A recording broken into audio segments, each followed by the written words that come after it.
You are now watching Zach Lesage, the best place to learn about competitive Pokemon TCG. Let's get it! Yo, what's poppin' peeps? Welcome back to the channel. Zach Lesage here. Today we're going to be covering over the late night regionals #1 top 16 decks. I know a lot of people have been ask me for what's going on with these top 16 deck videos. I've just been really busy catching up with a lot of other things. Hopefully you've been enjoying the early Brilliant Stars content. That being said, if you're ever wondering what's the difference between these and the top 10 decks, these are actual event finishes. So I'm letting everyone know exactly what happened at the event, going over the decks, letting you know exactly how I feel about them, where I think they were really cool or whatever. Whereas my top 10 decks on Monday and the top 20 decks on Tuesday are really just more of a update on a week by week basis to let you know exactly what's going on, just to clarify that what's going on. So if you haven't got a chance to check out this event, by all means, this is a great way to catch up on the game. Give this video a thumbs up, subscribe to the channel, and let's jump into the top 16 decks. So here you have it, the results of the late night regionals #1. This was a free event for the Pokemon community, ran between myself and the Real Slim Shuckle. The Real Slim Shuckle donated the $500 prize support, and the community seemed to love the event overall. We had lots of players playing from all different countries. This event was best of 3. It was a 2-day event, so very much the same thing as what a regionals would be in real life. So to start it off, I figured let's cover this event. I was debating whether or not I cover it or not, but it is a large kind of revelation in the metagame, if that makes sense. And these larger events often change how things are seen by a lot of players. So you might be wondering, why is there Suicune Ludicolo popping up in the metagame? It's because Kim Pobega, Free Kim, played Suicune Ludicolo in Hot New List. We'll go over that in a second.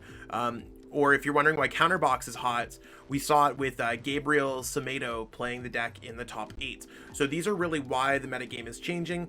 So we're going to be starting off 16 players is where I'm going to cut off for the video. So congratulations to everyone who played. Thank you so much for everyone who supported this event. Check that out. Participated, watching this video, all that good stuff. We're going to start it off with Cal Connor, actually my Shuffle Squad teammate, playing Galarian Wheezing with Sableye V. So these decks have really popped up over the past couple weeks and really seeing a lot of success. Just, I think it's one of those times where the format really crept in and it seemed like it was the appropriate time to play this deck. The goal of this deck is to sacrifice a few one prize card Pokemon and either swing in with Galarian Moltres using Fiery Wrath, or using Sableye V's Crazy Claws with a Raihan.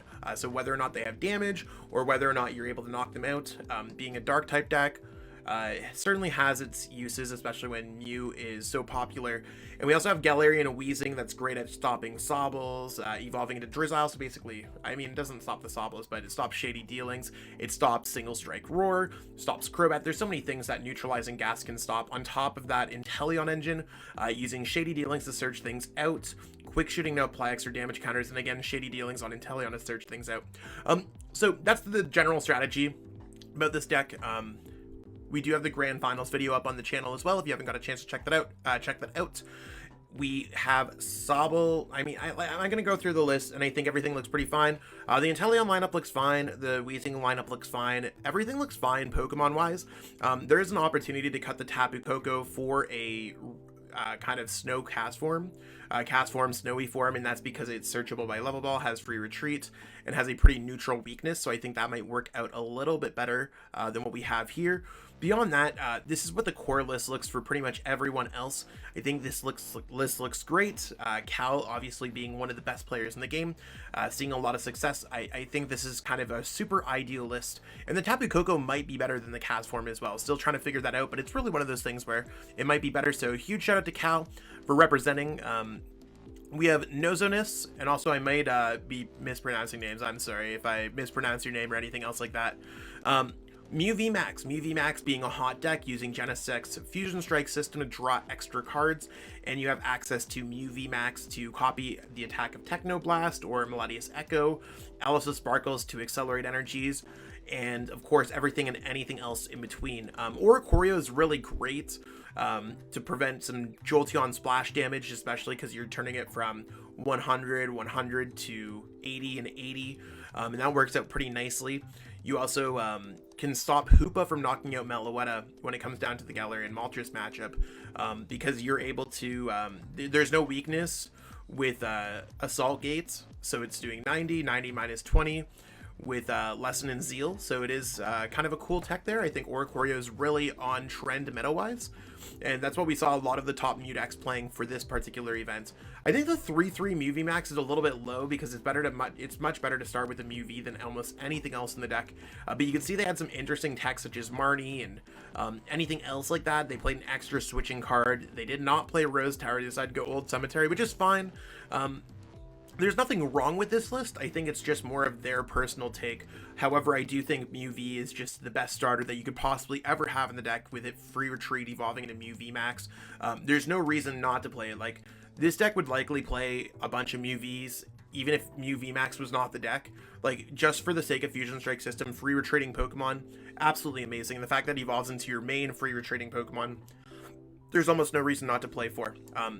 So I'd say that's really my change. We'll probably see a bunch of Mew V Max decks because Mew V Max always sees success. So I not to say I don't necessarily recommend this one. I'd look for something slightly more standard. However, this list is pretty standard besides not playing the Mew V. So most lists don't play 3 Mew V. Most lists don't play a Marnie. Most lists don't play 5 switching cards. Most lists... I think that's pretty else. Everything else is within the range of normalness. So I think it's cool. However, I think that there's much more standard and successful lists. However, this is a cool list, and maybe there is something with the 3 Mew V Max.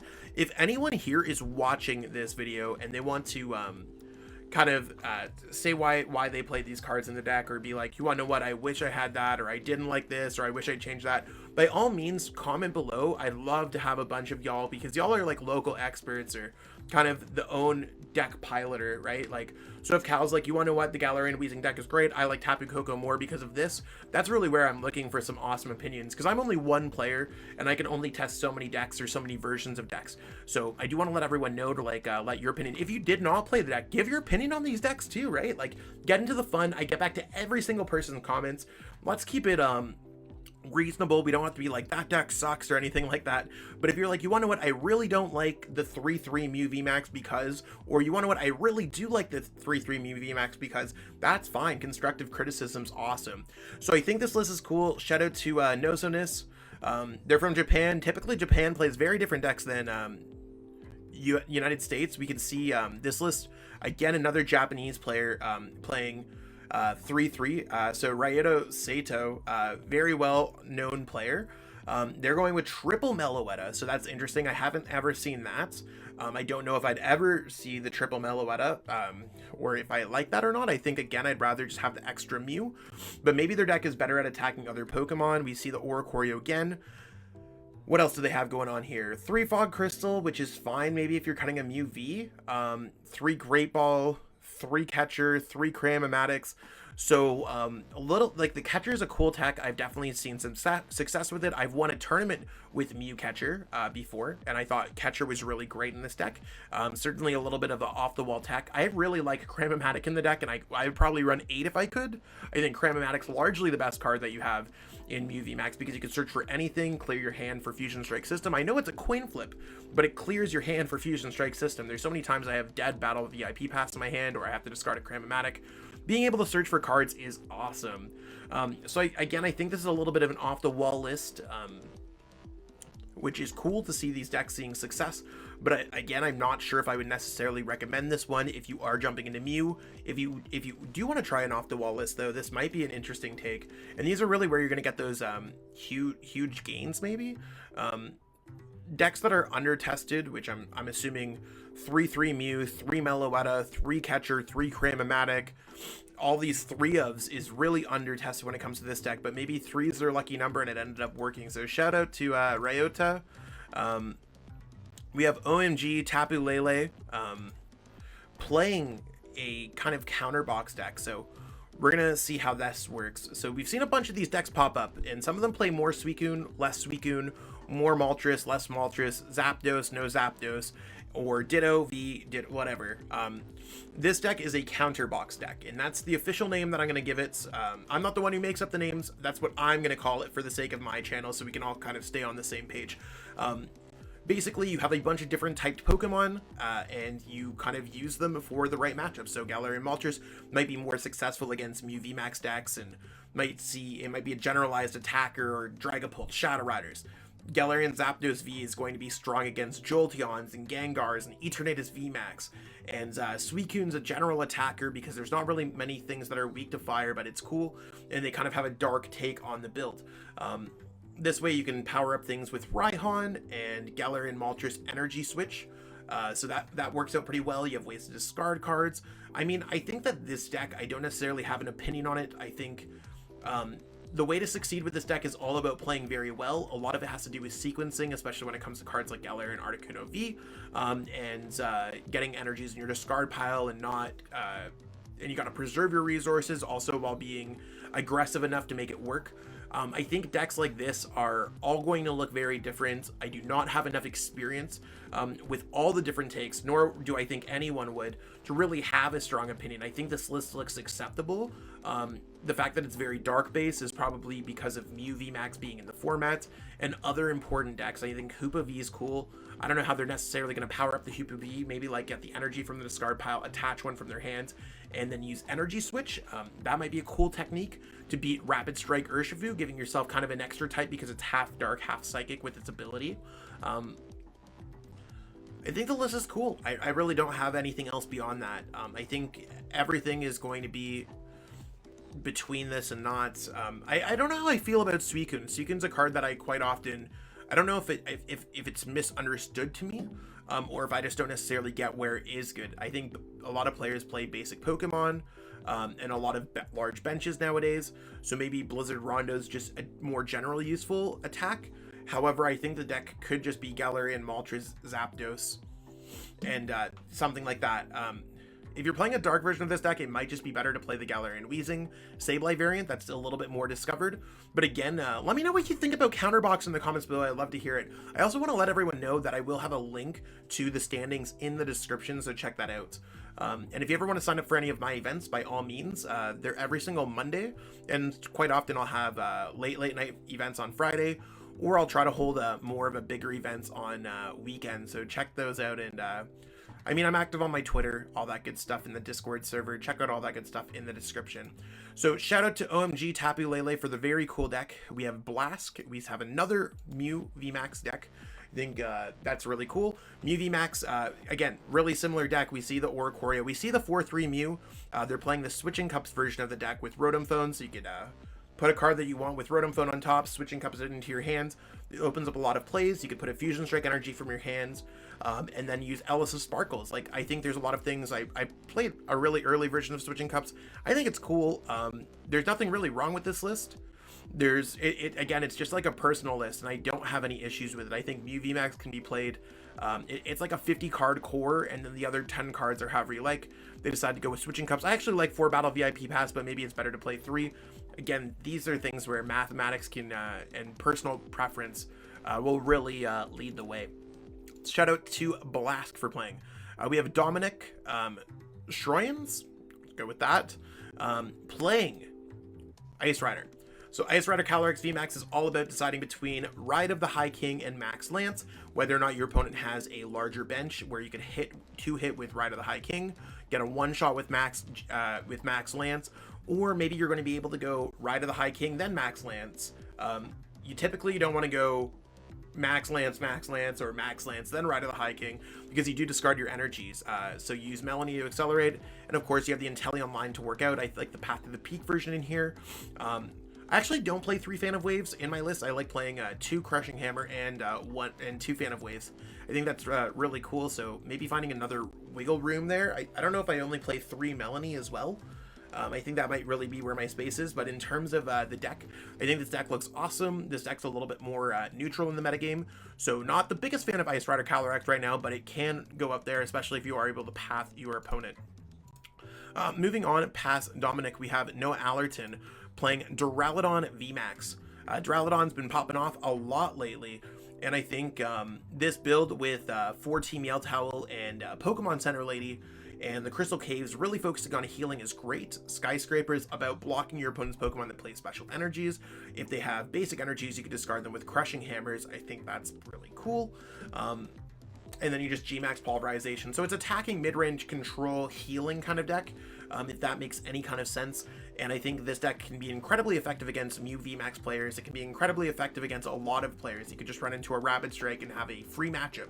So I'm sure Noah had a great run of hitting a lot of favorable matchups to get here. That's not to say that they didn't have any struggles along the way. I'm sure every player who made it into the top 16 had to play well, but Duraludon, I find, is a lot of it's matchup based, and if you hit the right matchups, this deck can go really far. Even if you hit the wrong matchups, Crushing Hammers and healing can really go all the way. To me, this is kind of the new age version of Turbo Zacian, so I think it's a better version of Turbo Zacian. Let me know what you think about it in the comments below, but this looks like a very solidified standard great list overall, so really great job to Noah. Then we have Alex Hamilton playing, another Mew VMAX list. So we can see 4-3 Mew, 4 Genesect. Again, that same line, they're playing 4 boss orders. Like, everything kind of looks the same. To me, this looks like the most normal version of the deck I've ever seen. If you want to know why people are playing more Escape Rope right now, it's for Galarian Wheezing to get out of Neutralizing Gas. I think that's a really good idea and very on trend. Out of all the lists that I've seen, this is probably the list that I like the most. I think this list is exactly the same as my list, except I play one less boss for another Rotom Phone. I like less supporters, so I'm able to draw more cards with Fusion Strike System. I find a lot of supporters get clogged up into your hands. We actually streamed Alex Hamilton's game, and that seemed to be the case of why they lost in the top 16, as far as I remember. If Alex is around, I'm sure they could let us know in the comments a little bit more. I like Rotom Phone, so you're able to put stadiums on top of your deck against the Jolteon matchup. Otherwise, a Path to the Peak could just really stick. And I play 2 Escape Rope, 2 Switch, because I don't know if I want to commit to 3, but maybe 3 is really good right now too. So obviously one of the better Mew players in the game, one of the top performing players in the game. This is a great list, and again, this is probably the list that I'd recommend the most. I think it looks really, really, really good here. We're going to be moving on to the top 8. We're going to see Sesto Cento playing yet again another Mew deck. If you haven't got it already, Mew's really cool. They played Pumpkaboo and Scoop Net in this deck. I think I've heard a few players test this deck after the event. I mean, it took me a while to get to this one. I mean, I apologize for any delay on the event if anyone's been waiting for this one, but it does take me a while to get these videos, and I have a lot of pre-planned content. That being said, I think that I've heard only negative things about the Pumpkaboo and Scoop Net, but it is a searchable by Fog Crystal and Quick Ball and Great Ball way to take off Path to the Peak. So maybe it works. It doesn't really work well with Fusion Strike System, doesn't really work well with getting in an active spot. There's a lot of things that Pumpkaboo doesn't necessarily work for in this deck, but if it works for you, it might be really cool. It is certainly an option. I'd much rather go Rotom Phone to try to put them on top of the deck. But I'll let everyone else come to that conclusion for themselves if they want to. But shout out to Sesto Cento. We have Jay Shurhan playing Gengar. Gengar VMAX is a deck that I've helped popularize in the meta. A lot of people didn't necessarily like it, but I was really one of the early players of it. That's not to say that everyone else could have thought of Gengar VMAX. But you want to what? I always have a soft spot. That's what I'm saying for Gengar. Gengar is all about focusing on your opponent for having a large field filled with V Pokemon, V Max Pokemon, and now upcoming V Star and V Union. Or you could just go for the G Max Swallow Up and do a lot of damage with single strike energy. So powering it up, it's really simple. So kind of a easier single strike. They do play the single strike Urshifu V, I guess, for the Jolteon matchup, or for I guess any other kind of matchup that they might run into that might be interesting. I think it's an interesting tech by all means. E-Turn, other Gengars, whatever, it's a good tech. I think everything seems really cool, except they played Karen's Conviction, which is a cool way to do more damage. Maybe that's a really interesting tech. I do like the Path to the Peak, so maybe Path to the Peak Karen's Conviction is great against Duraludon. I'd love to hear their thoughts on that. Don't know how I feel about Pokegear. I do like Cramomatic. Don't know how I feel about a lot of things. Like, I think it's one of those things where they certainly have their own unique take on the deck. Lucky Ice Pop, I can only assume, is to get over single strike roar damage, and maybe it ends up being a little bit better than that. So a really unique Gengar take. Gengar is really one of those decks where you either love it or you hate it, but it is successful. Also, it does look like it gets a little bit better in Brilliant Stars with Choice Belt, so stay tuned for that. So great job to Jay Shurhan. I'm definitely always excited to see exactly what's going on with Gengar. We have Gabriel Tomato. This is going to be very similar to the counterbox deck that we saw, except they're going with more of a focus on Suicune, and you can see that because they play Melanie instead of Raihan. Maybe it's better because your opponent's Pokemon, if you don't get knocked out, and you can go for a quick Suicune attack turn 1. So Gabriel's largely seen the most success with this deck, as far as I'm concerned. Definitely a really cool take on this deck overall. Again, really different than the other one, or not entirely different. I like the inclusion of Ditto. I think that does save a little bit of space, and it might make your deck a little bit better. Makes me wonder if it's better to cut down a Suicune at that point, or if it's just better to start with Suicune. Gabriel typically knows what they're doing when it comes to their decks, and they very much play refined decks, so I think this is a solid build. It does look a little bit more polished than the other build that we saw in the top 16. However, again, I'm not entirely sure which one's better or not. So I do like this deck. Give it a try. Counterbox has been tearing up the metagame. Shot up to, I think, number 6 in the weekly breakdown. So check that out too on Monday. I have my take on the list in the video. Moving on, we are going to be going to Freak Him's Suicune Ludicolo. So we saw a couple Suicune decks, but this deck's all about abusing Ludicolo's enthusiastic dance. They're able to kind of search whatever they want with Inteleon, and then make that happen. There's the double cross switcher, only one boss. So really unique take. Cross switcher, I guess, works out great when you're going to be using Shady Dealings into Ludicolo, and get the knockout in the same turn. This is a deck that I'm like often unsure of, and that's the way that I put it. Like I very much just don't know how a deck like this works. It looks very interesting. You can see that there's a lot of unique cards in this deck, like Cross Switcher and a 4-1-2 line of Ludicolo. So even to a Suicune deck, this is very new age. But if you're able to go Blizzard Rondo and get Okos, and this deck does have a favorable matchup spread against other things, I think it's really worthwhile. It's definitely something to explore, because Kim had to get there somehow. And just kind of go into the matchup spread, because this is the most unique one. Mew, Mew, Mew, Mew, Mew. They beat 5 Mews in Swiss. They lost to Mew ultimately, but it is one of those things where going 5-1-1 against Mew at a regionals in a best of 3 events, and it could really be one of those things where it's a little bit it's good to check out there. They also went 9-0 in Swiss, so they had certainly a successful day. This Suicune Ludicolo deck might be way better than we think it is. So something really interesting to throw out there. We do see a Duraludon deck. So Duraludon, this is very similar to what we just saw Noah Allerton play. I think that the lack of Team Yeltals is something that a lot of players have now seen that Yeltal is better. We'll cover that when I get a chance to go over the late night number 23 event that happened the day after this event concluded. So I'm going to catch up to that one too. Stay tuned for that on my YouTube videos, and by all means give this video a thumbs up, subscribe to the channel, you know what I'm saying? Like, it's one of those things. This build looks very similar. Again, I just think that Team Yeltal is a little bit better to play as a 4 of right now. So shout out to Brandon Johnson. I think there's nothing wrong with their list. It's just it's one of those things where I think the archetype is kind of moved on from that since. We have Mew VMAX here again. You can see that this looks like a very similar build to Alex Hamilton's deck. I think playing only 3 switches is a little bit 3 switching outs is a little bit nil. I think that you'd want to play more just because of Duraludon or Jolteon or anything else like that. So we'll have to see how that plays out. But I do think that this looks very similar to what I've seen for other Mew VMAX decks, especially Alex Hamilton's. Maybe the Rotom Phone works out a little bit better to be able to search those things out. I really don't have any issues with this list. Again, it looks like one of those personal preference kind of things. Moving on to the finalist, Marco Cifuentes, playing a very similar list to what we saw with the Galarian Weezing, except they didn't play Galarian Weezing like Cal Connor did, and they instead played an extra copy of Hoopa and some other things. They played the cast form, the one that I was talking about earlier. I don't really have any issues with this deck. I think this deck has a better Mew matchup. I think it has other better matchups. The Galarian Weezing allows you to beat some decks, and you can see in the finals they did not beat Jolteon. I think that this deck would never beat Jolteon.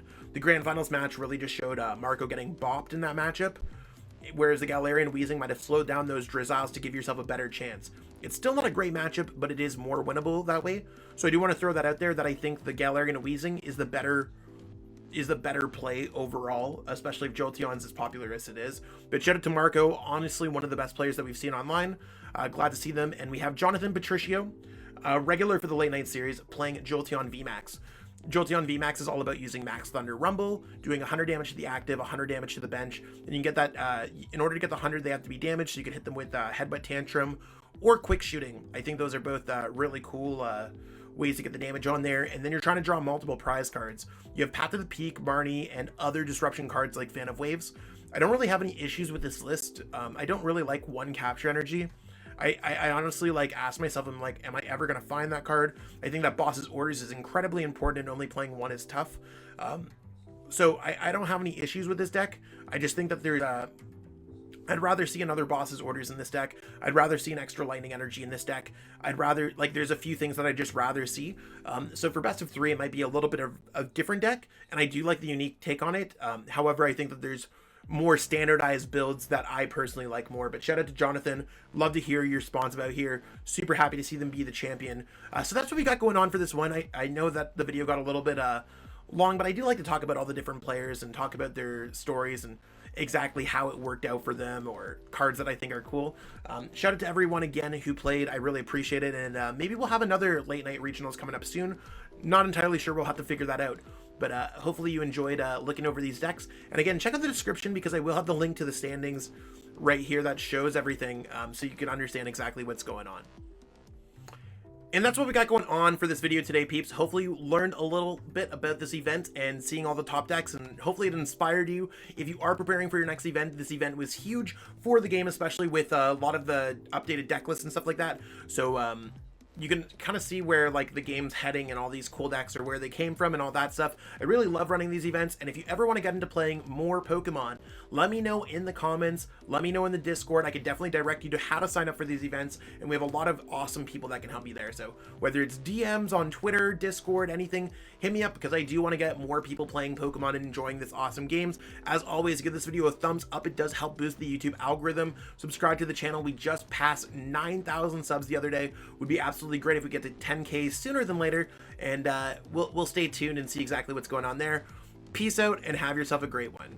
I truly appreciate you taking the time out of your day to watch this video. It means the world to me. And my goal with this channel is to spread my love of the game and knowledge with our entire Pokemon TCG community. If you haven't already, help signal boost this video to other Pokemon TCG fans by liking it, sharing it with your friends, and subscribing to the channel. Hopefully we reach our goals really soon. Check out this recommended video, and have yourself a great day. Thanks.